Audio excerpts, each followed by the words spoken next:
फैसला जो कुछ भी हो मंजूर होना चाहिए। जंग हो या इश्क हो, भरपूर होना चाहिए। हेलो दोस्तों, नमस्कार दोस्तों, NI30 स्टडी में आपका स्वागत है। मैं आज आपके बीच डिस्कस करने वाला हूँ डिटरमिनेंट, जो हमारा ये लेक्चर डिटरमिनेंट का दूसरा होगा। आज इस लेक्चर में हम आपके बीच डिस्कस करेंगे किसी, मान लीजिए कि 3 पॉइंट दिया रहेगा, उसका क्षेत्रफल निकालने के लिए, किसी त्रिभुज का क्षेत्रफल निकालने के लिए बताएंगे किसी 3 पॉइंट से। उसके बाद इस लेक्चर में हम डिस्कस करेंगे माइनर, कोफैक्टर और कुछ एडजॉइंट्स। यहाँ तक आज हम इस लेक्चर में डिस्कस करने वाले हैं। आइए बिना किसी देरी के बढ़ते हैं अपने इस लेक्चर की ओर। हमारा पहला पॉइंट है आपको area of triangle. Area of triangle, area of triangle का जब तक आपको आइडिया नहीं होगा कि हम किस प्रकार से इसको डिफाइन करते हैं, तो इसका सिंपल तो फॉर्मूला पता होगा। फार्मूला तो आता है जो कि आप क्लास 10 में पढ़ चुके हैं, बट हमको वहाँ तक जाना, वो हम फार्मूला ड्राइव करके लिख दें आपको, वो तो आसान है। बट आपको किस वाइज से क्वेश्चन को सॉल्व करेंगे इस बेस पे, उसको देखना जरूरी होता है। आइए बिना किसी बात के बढ़ते हैं अपने इस पॉइंट पे। तो क्या बोले हम आपको एरिया ऑफ ट्रायंगल। तो एरिया जब निकालते हैं किसी त्रिभुज का, तो उसके पहले 1/2 आता है, ये बात तो आपको पता है। तो 1/2 आप सिंपल पहले लिख लीजिए, 1/2 तो लिख दिए। उसके बाद आप एक डिटर्मिनेंट का साइन लीजिए। क्या लीजिए? एक डिटर्मिनेंट का साइन लीजिए। और इसका सिंपल फंडा है, पहला लाइन में x वाला को रख दीजिए या पहले लाइन में y वाला को, उससे कोई फर्क नहीं पड़ेगा।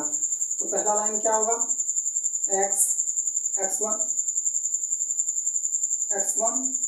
x2 x3, दूसरा होगा y1 y2 y3, और थर्ड वाला पॉइंट होगा 1 1 1। तो आप ये जो लिखे हैं यही आपका एरिया। यहाँ इतना ये काम करिएगा, यानी कि इस डिटरमिनेंट को यदि आप सॉल्व करते हैं या इसमें कोई क्वेश्चन दिया रहेगा, कोई 3 पॉइंट दिया रहेगा, यदि उसका एरिया निकालने के कर देगा, तो आप उसको इस फॉर्मूला पे या तो इस डिटरमिनेंट को सॉल्व करके, यानी कि वो जो वैल्यू दिया रहेगा उसको इस डिटरमिनेंट पुट कीजिएगा। उसका जो वैल्यू आएगा उसमें यदि आप 2 से भाग दे दीजिएगा, तो वहाँ से जो आपको मिलेगा आंसर, वही इसका फाइनल आंसर होता है। तो आप इसको सिंपल सॉल्व करने का आपको तरीका बताए हैं कि जब कोई डिटरमिनेंट दिया है तो उसको आसानी से कैसे सॉल्व करते हैं। तो आप सारा सोल यूज करते हैं। सबसे आसान विधि है, सारा सोल लगाइए, 3-3 का पेयर बनाइए और सिंपल उसको सॉल्व कर दीजिए, वो हो जाता है। तो बट ये जो x1 y1 x2 y2 x3 y3 जी, ये जो तीनों पॉइंट है, ये पॉइंट कैसे हो सकता है? ये पॉइंट कुछ भी हो सकता है। यदि वो ट्रायंगल का निर्माण करता है तो वो ट्रायंगल बनेगा। यदि वो ट्रायंगल का निर्माण नहीं कर पाता है तो वो क्या हो सकता है? कुछ भी हो सकता है। कोलिनियर हो सकता है। यदि कोलिनियर होगा, कोलिनियर कहने का अर्थ यहाँ पर कुछ और होगा, बट हम उसको आगे डिस्कस करेंगे कोलिनियर नॉन कोलिनियर को। तो पहले आप इसको देख लीजिए सॉल्व कैसे करते हैं। इसको सॉल्व करने का सिंपल फंडा है, क्या बोले आपको? 3-3 का पेयर बनाइए, x1 y2 और फिर 1 को। ये तीनों पॉइंट जो रहा वो कुछ इस प्रकार रहा होगा, x1 y1 एक पॉइंट रहा होगा, दूसरा x2 y2 ये दूसरा पॉइंट रहा होगा, और एक रहा होगा x3 और y3। ये 3 पॉइंट दिया हुआ होगा। इस 3 पॉइंट से एरिया यहाँ पर निकाल रहे हैं इसका, ये अलग चीज है। तो इन तीनों पॉइंट से आप जो एरिया निकालिएगा किसी ट्रायंगल का, वो इस प्रकार से निकालेंगे। सॉल्व कीजिए इसको 1/2, और इसको सिंपल सॉल्व करने का आपको तरीका पहले ही बताया है। सारा सूत्र लगाइए। पहले आप डायगोनल चलते हैं, तो ये वाला आपको आ रहा है x1 y2 और 1 से मल्टीपल करने पर 1 ही आएगा, उसको छोड़ दीजिए। फिर देखिए ये वाला हो गया। अब इसके बगल वाला चाहे उधर बगल वाला देखिए, तो फिर ये दोनों लेंगे। तो इसके बाद दूर से कल जो बताया था इसका रिलेशन, तो ये दोनों लेंगे तो इसके दूर चले जाएंगे 3 का पेयर बनाने के लिए। तो फिर क्या हो जाएगा? प्लस का साइन होता है x2 y3 और 1 से मल्टीपल तो 1 ही होगा। फिर आप ये बच गया, तो इसको और इसको मल्टीपल करेंगे, तो y गुना 1 तो y1, फिर y3 से साथ मल्टीपल, तो y1 x3 हो गया। ये तो आप सिंपल फंडा, ये हो गया आपको डायगोनल निकाल लिया। अब एंटी डायगोनल चलेंगे, यानी कि नॉन डायगोनल। तो नॉन डायगोनल में किसका साइन लेते हैं? माइनस का साइन लीजिए, और पहले नॉन डायगोनल ऐसे करेंगे, तो x3 y2 और 1 को मल्टीपल करेंगे, क्या होगा? x3 y2 हो गया। फिर ये वाला पेयर तो बन गया। अब इसको ले लीजिए, फिर इसको लेंगे, मतलब ये वाला लाइन और फिर ये वाला यानी कि y3 1 गुना होगा तो y3 होगा, फिर x1 से गुना होगा, यानी कि माइनस, इधर माइनस ही चलता है, या इधर आप कोष्ट ले लीजिए तो माइनस कॉमन आ जाता है, तो वो बाद में बताएंगे। तो क्या लिखेंगे, यहाँ से आपको बोले थे हम ये वाला, यानी कि x1 या x1 लीजिए, पहले y1 ले लीजिए, आसान लगता है। y1 में y3 गुना 1 तो y3 हुआ, फिर x1 से गुना हो गया तो x1 हो गया। अब ये और ये हो गया, तो अब इसको लेना है, ये वाला दिख रहा होगा और उसके बाद ये, तो x2 y1 माइनस में होगा x2 y1 और 1 के साथ मल्टीपल होगा तो 1 ही हो जाएगा वो। तो सिंपल ये हो गया आपका एरिया ऑफ ट्रायंगल। तो इसको और सिंपल कर लेंगे। एक चीज और ध्यान रखिएगा, यहाँ पर एक बात आती है कि जब भी आप इसको सॉल्व कीजिएगा उसके पहले आप एक मोड का यूज करते हैं। हमारा मोड क्या होता है, मोड होता है हमको जब भी कोई नेगेटिव क्वांटिटी दिया रहेगा तो उसको पॉजिटिव कर देता है, क्योंकि हम लोग जानते हैं कि किसी भी चीज़ का एरिया जो डिफाइन करते हैं वो नेगेटिव नहीं हो सकता है। नेगेटिव कहने का अर्थ है कि आप क्या मेहनत करने से आपकी ऊंचाई कम होती है, मेहनत करने से ऊंचाई कम होती है, नहीं होती है। यदि मेहनत करने से ऊंचाई कम नहीं हो सकती है तो हम जब एरिया निकालते हैं उसका, वो माइनस में कभी आ सकता है, नहीं आ सकता है। तो उसी प्रकार से हम इसको बता सकते हैं कि एरिया कभी भी क्या नहीं हो सकता है, 0 तक हो सकता है। अगर 0 हुआ इसका मतलब वो किसी चीज़ का निर्माण नहीं किया, बट वो निगेटिव नहीं जा सकता है। हम मेहनत करते हैं, हम आगे बढ़ते हैं, सिंपल है। तो उसी प्रकार से ये भी होता है। तो इसको आप एक बार सिंपली लिख लीजिए। तो इसके पहले आप क्या लगा लीजिए, एक मोड का साइन लगा लीजिए। तो इसके पहले भी आप क्या लगा सकते हैं, मोड लगा सकते हैं। तो यहाँ पर भी मोड लगा देते हैं। फिर इसको अच्छा से लिखेंगे, x1 y2 plus x2 y3 plus y1 x3। और एक बार अच्छा से यहाँ पर एक बड़ा वाला कोष्ट लेना है हमको, ताकि ये माइनस कॉमन कर ले। माइनस कॉमन करेंगे तो ये पूरा बन जाएगा x3 y2 प्लस हो जाएगा, क्योंकि माइनस सारा कॉमन आ गया, y3 x1 और यहाँ से फिर प्लस x2 y1। तो हमारा कुछ फंडा ये इस प्रकार से क्लियर हो जाता है। ये जो हम फॉर्मूला ड्राइव किए हैं ये हमारा ट्रायंगल, एरिया ऑफ ट्रायंगल है। यानी कि आप इस एरिया ऑफ ट्रायंगल का जो फॉर्मूला आया है वो कुछ इस प्रकार से बना है। तो आप एक क्वेश्चन इस पर करते हैं अभी। तो यहाँ पर 3 पॉइंट आप देख लीजिए। 3 पॉइंट कुछ इस प्रकार से होगा। यदि एरिया 0 हो जाता है, तो एरिया यदि 0 हो जाता है तो क्या किसी शेप का निर्माण कर पाया, यानी कि वो ट्रायंगल का निर्माण कर पाया, नहीं कर पाया, क्योंकि एरिया का 0 होगा। किसी पॉइंट का एरिया क्या हो सकता है, 0। ऐसा नहीं है कि किसी पॉइंट का एरिया 0 हो तो उसका 0 पॉइंट समथिंग हो सकता है, क्योंकि ये पॉइंट का भी कुछ डिस्टेंस होता है, ऊंचाई लंबाई चौड़ाई वो सब कुछ डिस्टेंस होता है, जिसके कारण इसका एरिया डिफाइन कर सकते हैं। बट हम पॉइंट का एरिया मान के क्या चलते हैं, 0। हम तो फिजिक्स पढ़ रहे हैं, क्योंकि फिजिक्स में हर चीज़ का एक पॉइंट चीज़ का दिखाता है, बट अनसर्टेनिटी जिसको बोला जाता है, बट वो चीज़ हम डिफाइन करते नहीं है। तो हमारा फंडा यही था, एरिया ऑफ ट्रायंगल कैसे निकालते हैं। अब यहाँ पर कुछ आ जाता है आपको। अभी जो आपको बोले कोलिनियर होने कंडीशन, कोलिनियर होने कंडीशन है। कोलिनियर का कहने का अर्थ है कि जैसे हम ये जैसे सीधा खड़ा हो जाते हैं और मेरे इस हाथ पे आप पॉइंट रख दीजिए 3, एक पॉइंट यहाँ, एक पॉइंट यहाँ, एक पॉइंट यहाँ, 3 पॉइंट यहाँ पर रख दिए। मतलब एक हो गया ये, एक ये और ये किए। क्या इन तीनों पॉइंट से किसी ट्रायंगल का निर्माण हुआ? यदि किसी ट्रायंगल का निर्माण नहीं हुआ तो उसका ट्रायंगल का वैल्यू क्या आएगा, 0 आएगा, क्योंकि वो हो ही नहीं पाएगा। मतलब वो एक ट्रायंगल का शेप नहीं कर पाएगा, यानी कि उसका क्या आएगा, एरिया 0 आ जाएगा। तो आप यहाँ पर लिख सकते हैं स्टार मार्क करके, स्टार मार्क लिख सकते हैं। यदि if any points are present in single line then area of 0, उसका एरिया क्या आता है, 0। हिंदी में लिख दिया आपको। यदि किसी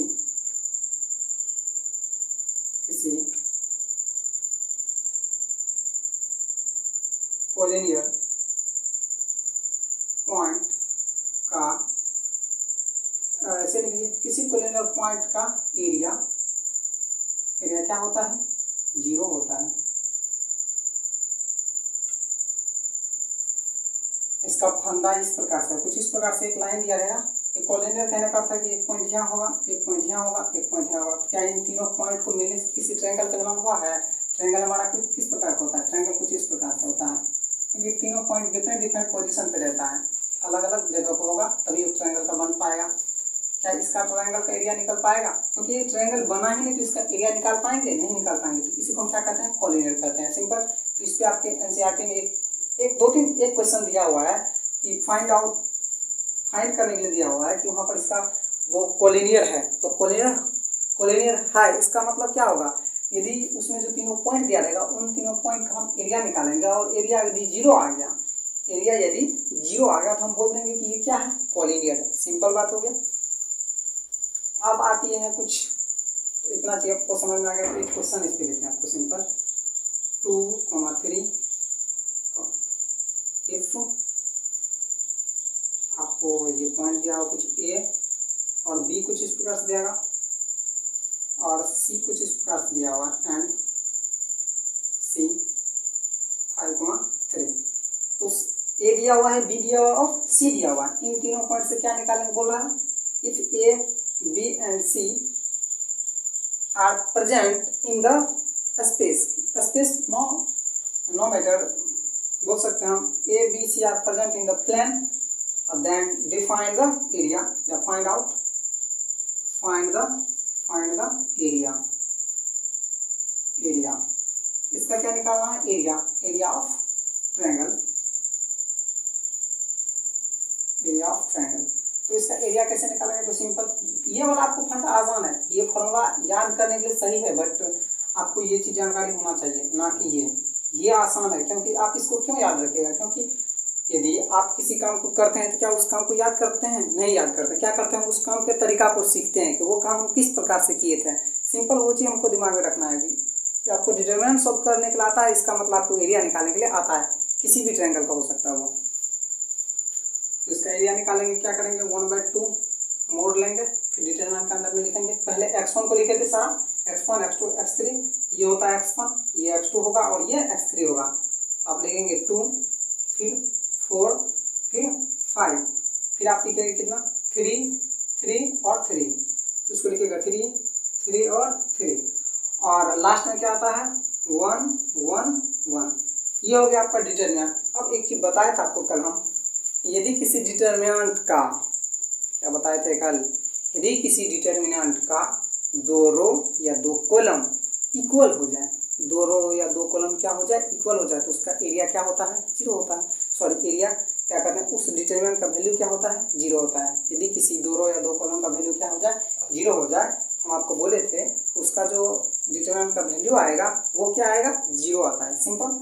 तो आपको यहाँ पर कुछ दिख रहा होगा, क्या दिख रहा है कि हम आपको ये भी चीज़ बताए थे कि यदि कभी डिटरमिनेंट में कहीं से कॉमन निकालना है, क्या निकालना है, कॉमन निकालना है, तो आप किसी रो से भी कॉमन कर सकते हैं या किसी कॉलम से भी कॉमन कर सकते हैं। वो सिंगल रो या सिंगल कॉलम से क्या कर सकते हैं, कॉमन कर सकते हैं। तो यहाँ पर आपको दिख रहा है कि रो जो हमारा कॉलम जो हमारा C2 है, क्या आप इसमें से 3 कॉमन कर सकते हैं। यदि आप 3 कॉमन कर सकते हैं तो सोचिए ये क्या बनेगा, सिंपल। तो आप इसको बोल सकते हैं कि 1/2 तो लिखेंगे ही सर, मल्टीपल करेंगे नहीं, जब ये कॉमन आता है इसका मतलब 1/2 उसके साथ क्या रहा होगा, मल्टीपल। इस 3 को कॉमन कर लिए, ये 3 हमारा कॉमन आ गया, तो हम क्या बचा, हमारा सिंपल बचा 2 4 एंड 5। और जब ये 3 इसमें से कॉमन आ गया तो 3 किसका मल्टीपल था, 1 का मल्टीपल था, तो इसके आगे क्या आएगा 1 1 1, और अगला नंबर भी क्या है हमारा 1 1 1। अब देखिए आपको यदि किसी भी, वो पॉइंट भी आप लिख लीजिए, यदि किसी भी डिटरमिनेंट के 2 रो या 2 कॉलम क्या हो, बराबर हो, तो उसका जो वैल्यू होगा वो 0 होगा। तो आप लिखना चाहते हैं तो लिख लीजिए यहाँ पर, वो चीज़ हम इसमें क्यों लिखा है, आपको ये चीज़ लिखाया हुआ है मेरा इससे पिछले लेक्चर में। तो इसका वैल्यू क्या आ गया, 0। इसका वैल्यू क्या आ गया, 0। 2 रो या 2 कॉलम क्या हो, बराबर, ये दोनों क्या है, इक्वल है। ये दोनों यदि इक्वल है तो क्या इसका वैल्यू क्या मिलेगा हमको, 0 मिलेगा। क्या मिला, 0 मिला। सिंपल। तो आपको बोल सकते हैं हम, ये तीनों पॉइंट एक ही लाइन पे लाई कर रहा है, क्या कर रहा है, एक ही लाइन पे। अब बताइए कैसे एक ही लाइन पे लाई कर रहा है, तो आपको कुछ दिख रहा होगा। अब आप हमको बताइए, ये कुछ एक्सिस बनाए हम, इधर 1 2 3 4 लिख दिए, इधर 1 2 3। इसमें देखिए y1 यहाँ पे है, सॉरी ये y एक्सिस है और ये x एक्सिस है। आपको इसका प्रैक्टिकल देख लीजिए किस प्रकार से सच में ये होता है कि नहीं होता है। ये 3 हो गया। इसके बाद देखिए पहला पॉइंट आपको दिख रहा है 2,3 कहाँ रहा होगा, इसका मतलब इसके सामने कुछ रहा होगा, तो 3 वाला पॉइंट कुछ लाइन इधर से आया होगा और ये 2 वाला कुछ इधर गया होगा, उसके बाद 4 वाला कुछ इधर गया होगा और इसके बाद यहाँ पर होगा कुछ 5, तो वो कुछ इधर रहा होगा। ठीक, अब देखिए आप ये 2 और 3 कहाँ मिल रहा है, तो कुछ यहाँ मिल रहा है ये। उसके बाद ये देखिए 2 और 3 को लिखेंगे तो यहीं पर लिखेंगे ना, क्योंकि पहले जो है x को लिखते हैं, तो x वाला पॉइंट फिर y वाला पॉइंट, फिर 4 और 3, तो 4 यहाँ से और 3 यहाँ से, तो ये पॉइंट कुछ यहाँ आ गया। फिर देखिए 5 और 3, तो 5 कुछ यहाँ पर 3 यहीं पर। तो आपको जो दिख रहा है ये जो आपको लाइन मिला, इस पॉइंट को भूल जाइएगा, इस पॉइंट से देखिए ये जो पॉइंट बना ये एक ही लाइन पे आ रहा है, और जब ये तीनों पॉइंट एक ही लाइन पे आ रहा है तो क्या इसका एरिया निकल पाएगा? नहीं निकल पाएगा, वो 0 हो जाएगा। तो आपको एरिया कैसे निकालते हो तो बता ही दिए, साथ में आपका ये भी क्वेश्चन सॉल्व हो गया कि कॉलिन जब कोई 3 पॉइंट क्या रहे, कॉलिनियर रहे, तो उसका एरिया क्या होता है? 0 होता है। सिंपल। आई होप ये चीज आपको समझ में आया होगा। एनसीईआरटी में इस पे भर के क्वेश्चन है, उसके लिए आपको घबराना नहीं है, क्योंकि इससे पहले पिछले लेक्चर में हम बताए गए किस प्रकार से डिटरमिनेंट को सॉल्व करते हैं। आज भी हम बता दिए कि डिटरमिनेंट को सॉल्व करने का तरीका। अब आते हैं हमारा अगला टॉपिक है हमारा क्या, माइनर और कोफैक्टर निकालने। तो एक बार इसका स्क्रीनशॉट लीजिए, फिर आगे बढ़ते हैं। ले लीजिए।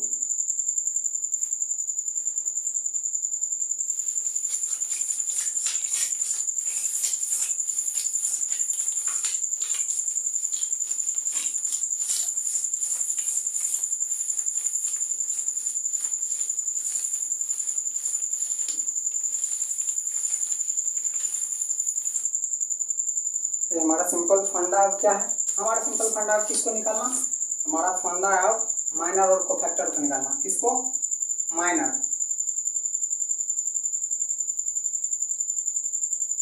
माइनर और माइनर एंड कोफैक्टर।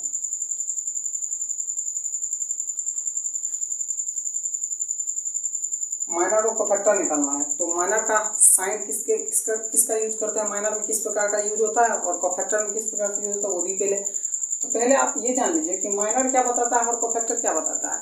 माइनर आपको ये चीज बताता है कि आप जब किसी आदमी को पकड़ते हैं तो आप देखते हैं कि इसको पकड़ने के बाद हमको और कौन कौन सा बचता है। कल हम एक चीज बताए थे, आप पहले आपको ये चीज दिखाई देते हैं। जैसे कि मान लीजिए एक मैट्रिक्स ही होगा, वैसे तो हम मैट्रिक्स क्लास कर चुके हैं। जैसे A11 हो गया, A12, A13, A21, A22, A23, A31, A32 और A33। अब देखिए हम पहला से हमारा कौन सा चल रहा है, माइनर। माइनर निकाल रहे हैं। माइनर में आप यदि इस एलिमेंट को पकड़ते हैं, सिर्फ पड़ोसी और अड़ोसी पड़ोसी को देख के चलते हैं, तो यानी कि ये वाला लाइन और ये वाला लाइन हट जाएगा, क्योंकि आप इसके अलोंग चल रहे हैं। किसके अलोंग? A11 के अलोंग, A11 के अलोंग चलते हैं। तो इसका माइनर जब निकालेंगे तो इसको हटा करके इसके बाद जो एलिमेंट बचता है उसका हम डिटरमिनेंट निकालते हैं, और वो जो डिटरमिनेंट का वैल्यू देगा वो माइनर ऑफ A11 देगा। कुछ टेक्निकल इशू होने के कारण दोस्तों कि हम पढ़ाते जा रहे थे, हमारा कैमरा अचानक बंद हो चुका था, तो सॉरी उसके लिए। अब देखिए कि हम आपको बता रहे थे माइनर, तो माइनर कैसे निकालते हैं। माइनर निकालने का सिंपल फंडा बताए थे कि आपको A11 देखना है तो M11 को देखना है। M11 को किस प्रकार से देखना है कि M11 कहाँ पर आपको है, तो M11 के लिए इस A11 को देखिए, ये A1 है, A11 है, इस A11 को यहाँ पर रखिए और इसके अलावा जो भी एलिमेंट है उसको हटा दीजिए। आप एक मिनट इसको इस प्रकार से सोच के चलिएगा। ये आपको क्या दिख रहा है, A11, फिर आपको ये क्या दिख रहा है, A12, फिर आपको ये क्या दिख रहा है, A13, और फिर इसको A14, फिर ये सॉरी A21, फिर ये A22, और इसको मान के चलिए कुछ ये जो होगा ये A23, और ये जो हो रहा है वो आपको A31, और ये A32, और ये A33। कुछ इस प्रकार से समझ के चलते हैं। हम आपको इस प्रकार से बता सकते हैं। यदि माइनर निकाल रहे हैं तो माइनर को हम बाद में सोचते हैं, माइनर से पहले आप ये देखिए इसको हम कर क्या रहे हैं, ये और ये क्या हो रहा है, इक्वल कर रहे हैं इसको ना, यानी कि A11 को पहले A11 को लिए और उसको किसके बराबर कर लीजिए, माइनर के बराबर। A11 को किसके बराबर कर दिया, माइनर को। आपको लिखना ये है, माइनर में आपको लिखना ये है, ना कि ये तो आपको हम समझाने के लिए बता रहे हैं कि इसको लिख रहे हैं। तो इसके बराबर आप इसको लिखिए 1 मिनट के लिए। और आपको ऐसे मान सकते हैं सर ये A11 और ये जो नया वाला हम ये है A11 A12 A23 A32 जितना भी है ये नया वाला, ये सबको नया मानते हैं। जो हमको M11 के है, M122 के है, M13 के बराबर है, तो ये जो हम निकालें तो पहला A11 को लेते हैं, तो इसके अलग चलेंगे, इसके सामने में जो एलिमेंट आ रहा है उसको हटाएंगे और इसके सामने में जो एलिमेंट आया है उसको हटाएंगे। तो हमको सिंपल फंडा ये था, हम उससे पहले आपको बता दिए थे, इसी लेक्चर में बता रहे थे कि A11 के हम बराबर सबको करके निकाले थे। इसी A11 के बराबर सबको हम उसी को किसके बराबर का कर देते हैं, M11 के, फिर M12 के, फिर M3 के। ये सब क्या है एक प्रकार का, ये सब आपको ये जो नया निकला है हम इसको इस प्रकार से लिख सकते हैं कुछ, new A11 A12 A13 A21 A22 A23 A31 A32 और A33। इन सब को हम किसके बराबर कर देता हूँ, M11 के, फिर M12, ये हो रहा आपको M13 और ये हो रहा आपको M21 और ये हो रहा आपको M22 और ये हो रहा आपको M33 और ये हो गया आपको M31 और ये हो गया आपको M32 और ये वाला हो गया आपको M33। सिंपल। अब इसी को माइनर में निकालेंगे तो माइनर बराबर हो जाएगा। आप इस सारे मैट्रिक्स को माइनर वाला को क्या कीजिए, ये जितने भी अमाउंट है इसको इसके अंदर में डाल दीजिए। सिंपल आपको यहाँ से क्या मिल जाएगा, माइनर निकल जाएगा। अब कोफैक्टर की बारी आता है। कोफैक्टर को हम इसको बड़ा ए से सूचित करते हैं। क्या करते हैं, बड़ा ए से सूचित कर लेते हैं कोफैक्टर को। तो आप एक बार देख लीजिए कोफैक्टर कैसे निकालेंगे।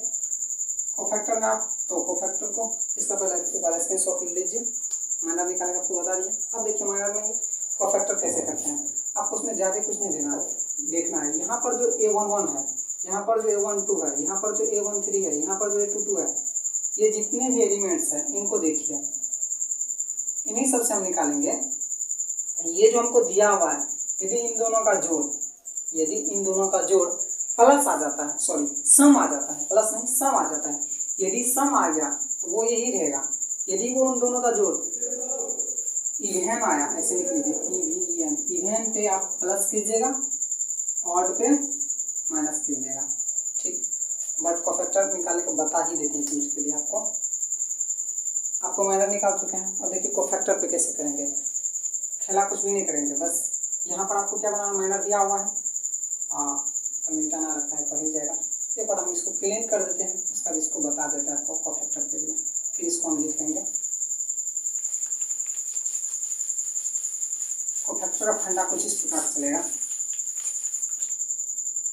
कोफैक्टर आप बोल सकते हैं इसको कि जब आपको कोफैक्टर निकालना है, कोफैक्टर में चल रहे हैं तो कोफैक्टर आप इसको ए से सूचित कीजिए। आप कोफैक्टर का आपका मान है जिससे सूचित करना कीजिए, बट यहाँ पर ए से हम सूचित करते हैं। A11 लेते हैं। A11 के लिए क्या इन दोनों का सम आपको इवेन या ऑड आ रहा है, 1 और 1 को जोड़ते हैं तो इवेन आता है तो प्लस लेंगे। तो बट उसका एक इसका रूल है 1 के पावर i प्लस जे होता है, 1 पे i प्लस जे और आगे आता है माइनर M11। फिर यदि आपको A12 देखना है तो इसके लिए फिर -1 करेंगे, फिर i और j, ये तो फॉर्मूला है इसका, एक मिनट आपको यहीं पर बता देते हैं। इसको आप मान लीजिए i और इसको j, फिर यहाँ पर भी i और j, ये फार्मूला हो गया। यानी कि आप यहाँ से निकाल सकते हैं A11 निकालिएगा। अब लेंगे -1 के पावर में 1 और 1 को जोड़ेंगे तो 1 + 1, तो यहाँ पर माइनर ऑफ 1 ठीक। फिर यहाँ पर लिख सकते हैं 1 2, तो -1 के पावर में कितना लिखिएगा तो 1 + 2, और फिर यहाँ पर लिखिएगा M12, फिर यहाँ पर लिखिएगा A13, तो -1 के पावर क्या लिखिएगा 1 + 3 और फिर M13 माइनर आ रहा है। फिर कोफैक्टर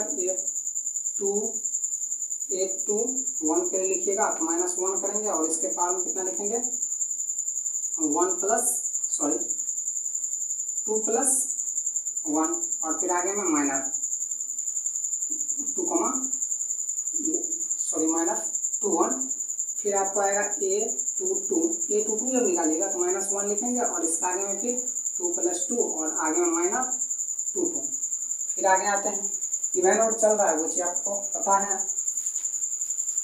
फिर देखिए आप A2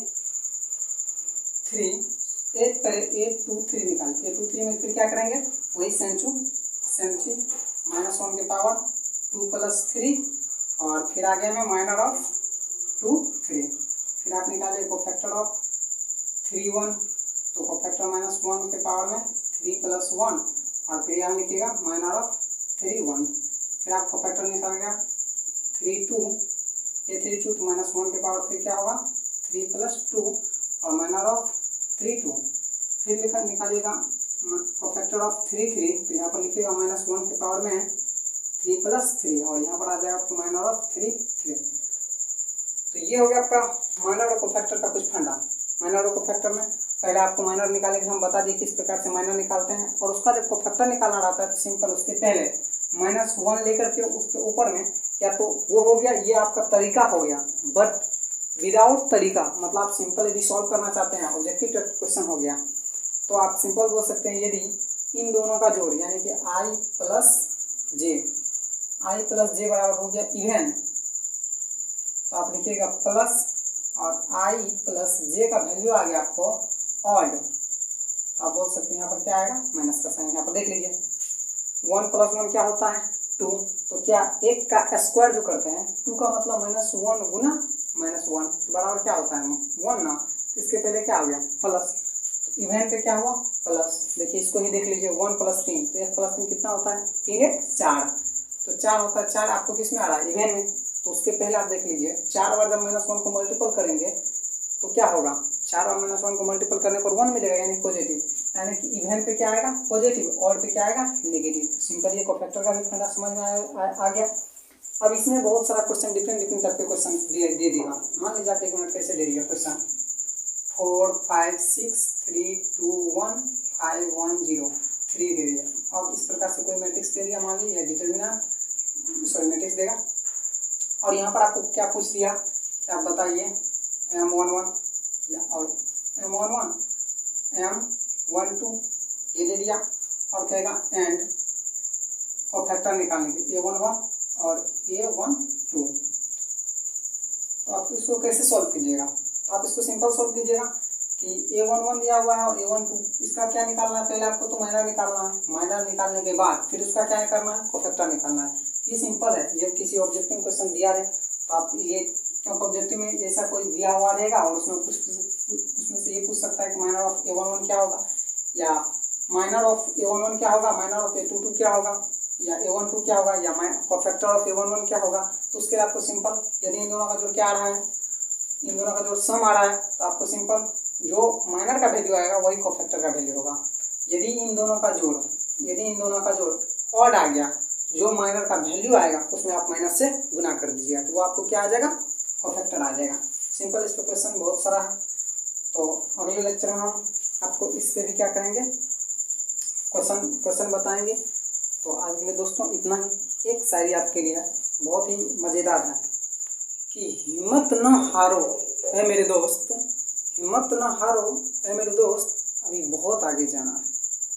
क्या बोले कि हिम्मत न हारो है मेरे दोस्त, अभी बहुत आगे जाना है। जिसने कहा ये तुमसे नहीं हो पाएगा, जिसने कहा ये तुमसे नहीं हो पाएगा, वो सब करके दिखाना है, वो सब करके दिखाना है। थैंक यू दोस्तों, आज के लिए इतना ही।